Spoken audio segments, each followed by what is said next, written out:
On va passer tout de suite au sujet de la semaine qu'on a décidé de dédier à Deadpool 3, que l'on ne peut plus désormais appeler Deadpool 3, puisque c'est Deadpool and Wolverine qui sortira fin juillet 2024, le 24 en France, si j'ai bien compris. Je crois que c'est ça. Je crois que c'est le 26 aux États-Unis, le 24 en France.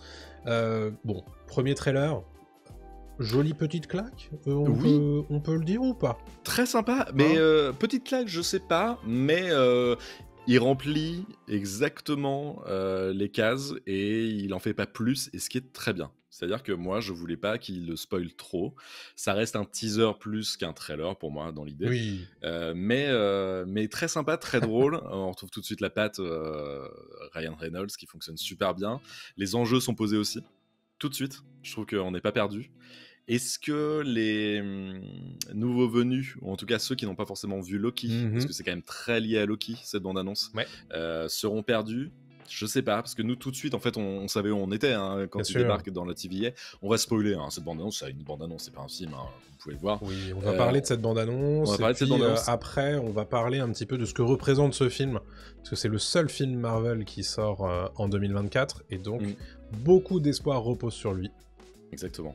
Mais en fait, je pense que... Non mais au-delà de ça, alors, la bande-annonce est très bien construite, très cool, l'humour est là, le truc un peu moins de 18 est là, il y a un tacle à Disney dès les 20 premières secondes, je pense, voilà, en disant que Deadpool est habitué au god ceinture, mais Disney pas encore, voilà, donc ce qui est quand même génial, et on continue sur cette lancée, on voit que Wolverine va arriver, Hugh Jackman n'apparaît même pas dans cette bande-annonce, ce qui est quand même assez ouf, parce que le film s'appelle Deadpool et Wolverine, et surtout, on voit à peu près que ça va être soit une orgie de fanservice et une orgie de caméos, et j'ai peur de ça, c'est ma crainte avec Deadpool 3, que ce soit justement du fanservice pour du fanservice et que ça soit pas justifié justement pour sauver le multivers et sauver le MCU, ou à l'inverse, Ryan Reynolds c'est pas con, il le dit lui-même aussi dans la bande-annonce, je suis le Jésus de Marvel, je suis le Messie, celui qui va sauver votre petit univers cinématographique. Bon, tout est dit aussi, quoi. Voilà. Donc, en fait, c'est très étonnant comme produit, comme film. Moi, je suis très impatient de le découvrir, évidemment pour ça, pour savoir s'il va vraiment sauver le multivers, ou le MCU en tout cas. Savoir, est-ce qu'on n'en a pas trop fait autour de Deadpool et du rachat de la Fox, est-ce que justement Disney va pas quand même avoir un peu la main sur les vannes un peu crues, sur le sang, sur tout ça. On l'a vu, je te le disais juste avant qu'on enregistre l'émission, que pour le trailer international, Disney en fait a changé un morceau de la bande-annonce. C'est juste ce que je disais juste avant, quand Deadpool dit le god ceinture, Disney n'est pas prêt, et ben en fait dans la bande-annonce internationale c'est le moins de 18 ans, Disney n'est pas prêt. Ce qui est pas du tout la même chose. La vanne n'est plus la même en fait, c'est plus drôle comme dans la bande-annonce d'origine. Donc s'ils commencent à faire ça pour le marketing, est-ce qu'ils vont pas faire ça non plus pour le film? Est-ce qu'ils n'ont pas déjà fait ça pour le film? Les trailers internationaux, c'est pas seulement pour la France, c'est aussi pour le Moyen-Orient, c'est aussi pour la Chine, c'est aussi pour le Japon, tout ça. Donc c'est forcément, d'une manière générale, on a souvent chez Disney des trailers qui sont différents. En général, on ajoute des images à ces trailers pour l'international, et ce qui fait qu'en général les gens disent regardez le trailer international, il y a plus d'images. Bah là c'est pas plus d'images, c'est a priori ce qui ressemble un petit peu à de la censure, ou alors soit c'est parce que les gens comprendraient pas, je pense pas. Je pense que c'est parce que peut-être qu'ils sont un peu conscients que certains marchés sont un petit peu moins friands de ce genre d'humour-là. On va rappeler quand même que c'est le premier projet du MCU qui est aux États-Unis rated R, donc c'est déconseillé aux moins de 17 ans sans accompagnant. Donc c'est quelque chose qui ne se fait pas habituellement au MCU.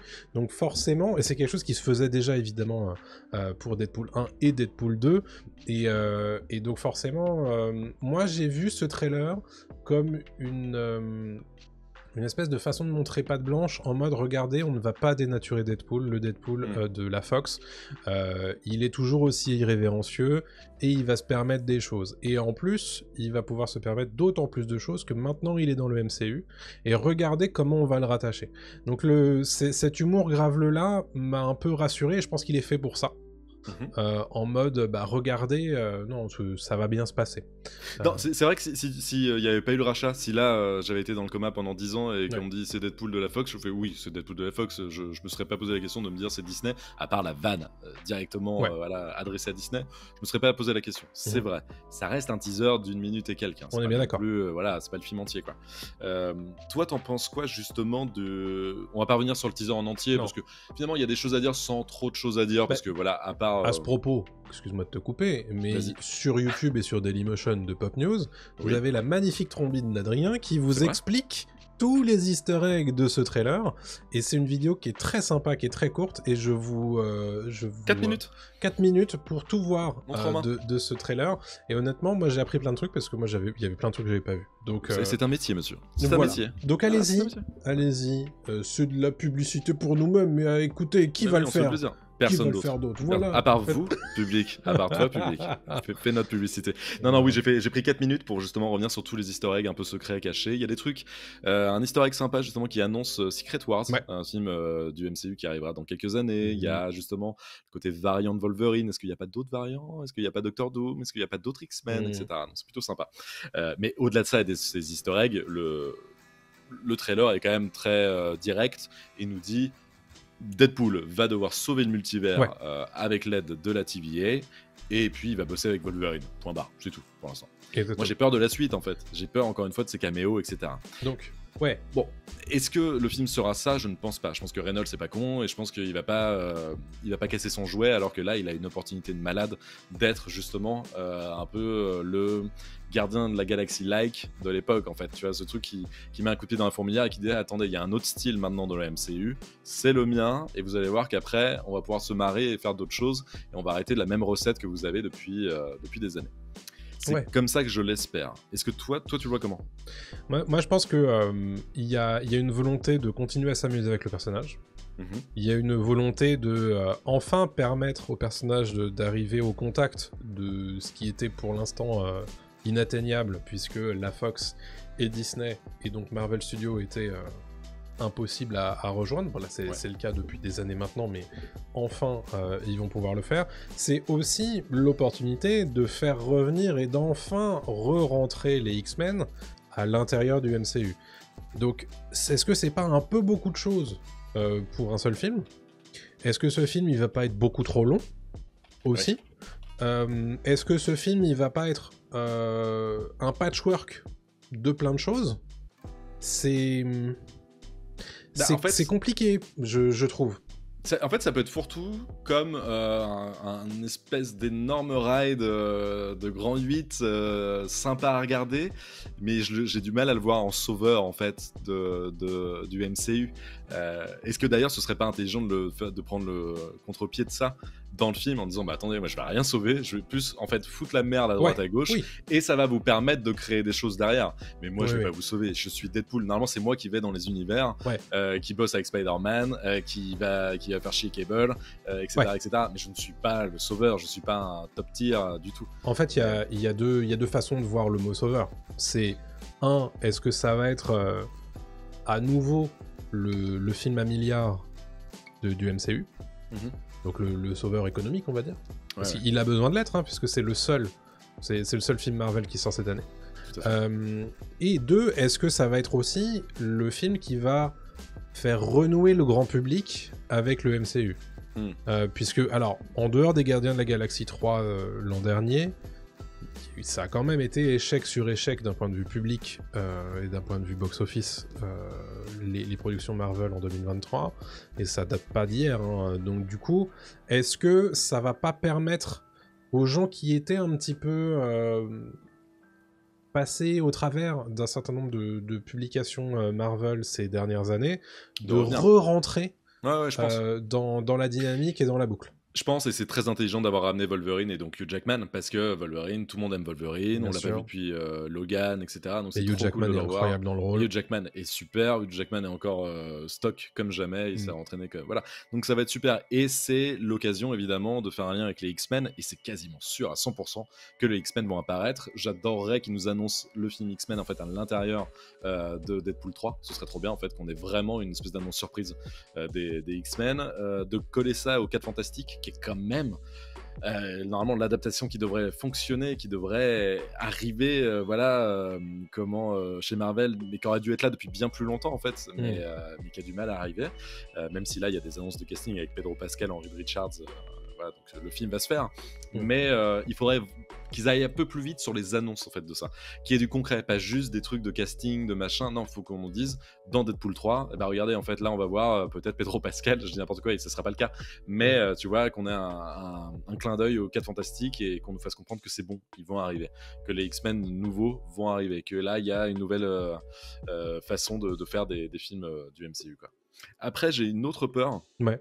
et c'est une peur qui est liée à Free Guy, le film de Ryan Reynolds, Oui, où il était l'homme qui dans tombe à un... pic. Ah non, Free Guy. Non, oui. Free Guy, Pardon. pas Fall Guy. Non, Free Oui. Guy qui était le film où justement Ryan Reynolds c'est un PNJ Ouais. dans un monde virtuel, et il devient conscient en fait qu'il est un PNJ dans ce monde-là. Film qui est plutôt cool, film qui est pas dégueulasse, mais par contre qui était justement rempli de caméos, et notamment vers la fin. Il y a un caméo de Chris Evans, il y a en mode regardez, j'utilise le point de Hulk et en même temps j'utilise le bouclier de Captain America, etc. J'ai un peu peur de ça. J'ai un peu peur je ramène mes potes. Et j'en fais pas plus que ça quoi, donc je sais pas. C'est la manière que Ryan Reynolds a de communiquer beaucoup ces dernières années. Bah regarde la dernière le dernier caméo qu'il a fait autour de If, Imaginary Friends, Oui. qui reprend un des grands sketchs de The Office. Il y a beaucoup, c'est beaucoup de la ref, l'humour Ryan Reynolds, et évidemment que dans Deadpool 3 il va s'en donner à cœur joie. Par contre il faut pas oublier qu'on raconte quelque chose à la base aussi dans un film, donc ça ne peut pas être que une succession de scénettes et une succession de caméos, une succession de références, même si on va tous adorer ça, il faut quand même qu'il y ait de la substance à l'intérieur. Faut pas que ce soit du Spider-Man No Way Home quoi. Faut pas juste. Voilà, c'est un peu le risque de ce film-là.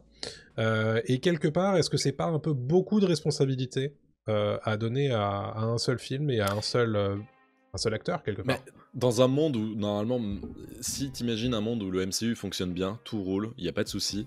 Deadpool 3 devrait juste être un film bonus rigolo dans lequel Deadpool vient foutre la merde chez les autres. Là, c'est l'inverse, en fait. Là, c'est-à-dire que le MCU va mal, les films ne fonctionnent pas, et Deadpool est un film qui fonctionne, en fait. Deadpool 1 était très bien, Deadpool 2 était un poil moins bien, mais fonctionnait quand même, voilà, c'était plutôt sympa. Et Deadpool 3 a tout ce qu'il faut pour fonctionner, ce qui normalement devrait pas en fait exister de cette façon-là, quoi. Et c'est pour ça que je pense qu'il y a une vibe un peu Gardien de la Galaxie. On peut avoir une surprise en fait. Je parle du Gardien de la Galaxie 1 de 2014, qui nous avait tous pris de court en fait, en se disant mais en fait oui, en fait on peut faire autre chose que ce truc de héros, tu vois, Iron Man, Cap, Hulk, etc. Non, on peut partir sur autre chose. J'espère qu'ils partiront là-dessus. Est-ce que c'est pas un risque d'avoir lié Deadpool 3 à la TVA de Loki? Est-ce que tu penses que ça va faire flipper les gens qui n'ont pas vu Loki et qui vont se dire attends, mais c'est encore un truc où je vais rien comprendre parce que j'ai pas vu? Peut-être. En plus, il se passe des choses quand même dans Loki. Alors, à voir quand est-ce que ça se déroule. C'est ça qui est un peu étonnant par rapport à la timeline en fait de Loki, même si en fait, bon bref, voilà, on peut comprendre sans ça.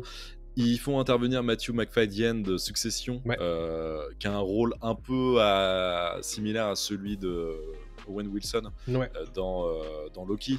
Donc, à la limite, c'est un nouveau personnage qui va reposer les bases de la TVA, qui va réexpliquer au grand public qui n'a pas vu Loki ce qu'est la TVA. La TVA peut être résumée en 2 secondes. Hein. Tu peux juste dire, au fait, voilà, nous, dans l'ombre, on contrôle toutes les timelines des univers. Basta. On a besoin de t'envoyer là-dessus parce que là, Wolverine, il est en train de déconner, je dis n'importe quoi. Ou ça se trouve, ça sera très con, et ça sera très drôle de regarder. C'est un univers où en fait, c'est la Fox qui a racheté Disney. Il faut absolument faire quelque chose. Tu vois, parce que faut rappeler qu'il y a un énorme logo 20th Century Fox Oui. Qui est cassé à un moment dans le trailer, et on l'a vu sur les photos de tournage. Et donc il va se battre à côté de ce logo 20th Century Fox qui est brisé en 1000 morceaux, ce que je trouve très drôle, mais il faut le justifier, tu vois. Donc comment ils vont justifier ça? Est-ce que c'est justement un univers où tu vois, il s'est passé l'inverse de ce qui se passe aujourd'hui, en fait, dans notre réalité. Et en fait, ils peuvent partir sur plein de trucs. Et quand t'es scénariste, un film comme ça, je pense que c'est du pain béni.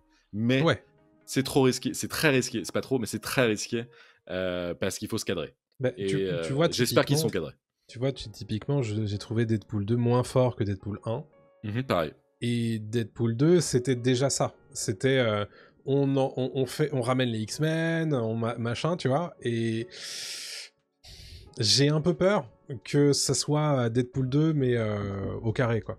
Ouais, oui, alors je pense pas, parce qu'il ramène Wolverine, il y a tout ça. Et puis, rappelons quand même le titre, c'est Deadpool et Wolverine. C'est vrai. Donc il y a quand même un truc de duo, de buddy movie, ça va être cool, ça va être un truc qui était un peu le cas dans le 2 avec Cable, mais Josh Brolin n'a pas l'aura de Wolverine et de Hugh Jackman. Donc, je sais pas, là-dessus, je suis curieux, encore une fois, à chaque fois je suis curieux, hein, mais celui-là particulièrement, pour toutes les raisons qu'on a évoquées, et puis même juste en tant que spectateur, je me mets juste à la place d'un spectateur lambda, je mate cette bande-annonce, je me dis ça a l'air rigolo, franchement ça a l'air cool. Juste le délire de me dire c'est du Deadpool. J'ai même pas envie de me prendre la tête à me dire regarde, peut-être que oh là là, Marvel va sombrer et tout. En fait, c'est pas que j'en ai rien à faire, parce que c'est très intéressant, même économiquement c'est intéressant de s'intéresser à ça. Bah c'est intéressant pour nous en tant que podcast, mais très honnêtement, on préférerait juste avoir un bon film. Voilà, c'est ça, exactement. Tu vois, quand on a vu Donjons et Dragons, on s'est pas dit oh là là, Donjons et Dragons, il faut absolument que ça respecte tel truc du lore, parce que non, le film est bon, et puis basta, c'est tout, quoi.